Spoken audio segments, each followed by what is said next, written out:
It is hard to put into words what exactly we witnessed today because we have not seen this before. They stormed the Capitol, clashing with police, breaking windows, scaling the scaffolding, fights breaking out in restricted areas of the building, agents with guns drawn, their fingers on the trigger, guarding the barricaded door.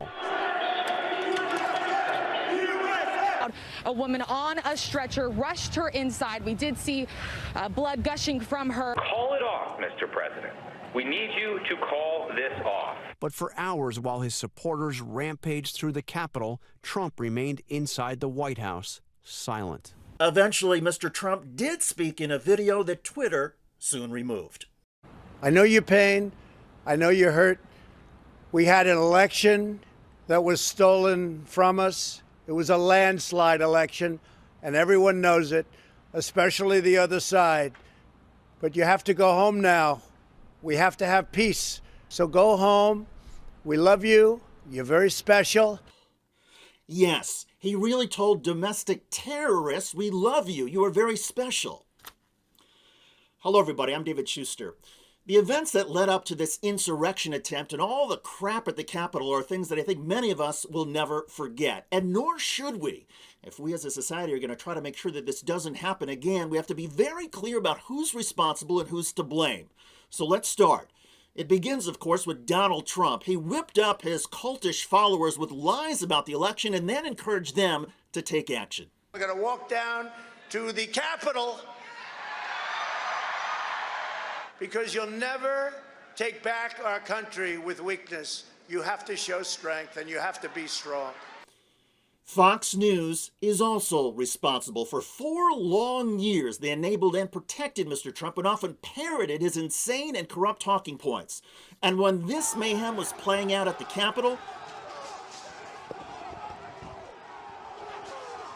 here's what came out of the mouth of one of Fox News Channel's top field reporters. It has been peaceful, I should point out. Everything we've seen so far has been nothing but peaceful, but they're definitely fired up. When Fox News finally reported on the violent clashes inside the Capitol, here was the analysis from one of their top news anchors. I was under the assumption that they would be safe in the chamber. That was before we realized that people had actually breached the building and were walking through the rotunda. Obviously, this is a huge victory for these protesters. They have disrupted the system in an enormous way. No, they are trespassers who broke the law. Hours later, when the Senate went back into session, even Mitch McConnell said these criminals were unhinged and unsuccessful. They tried to disrupt our democracy. They failed. They failed. Several of McConnell's Republican colleagues, of course, also deserve condemnation, including Texas Senator Ted Cruz and Missouri Senator Josh Hawley. Hawley's hometown newspaper, the Kansas City Star, wrote, "Assault on democracy. Senator Josh Hawley has blood on his hands in Capitol coup attempt." But there is also blood on the hands of millions of Americans who voted for Donald Trump and supported his post-election lies and assault on our democracy. America, we have some soul searching to do. What kind of society, what kind of country do we really want to live in if we don't begin the process of holding our fellow citizens, our elected leaders, and our media institutions accountable for this mess, this shameful and dangerous banana republic nonsense has only just begun.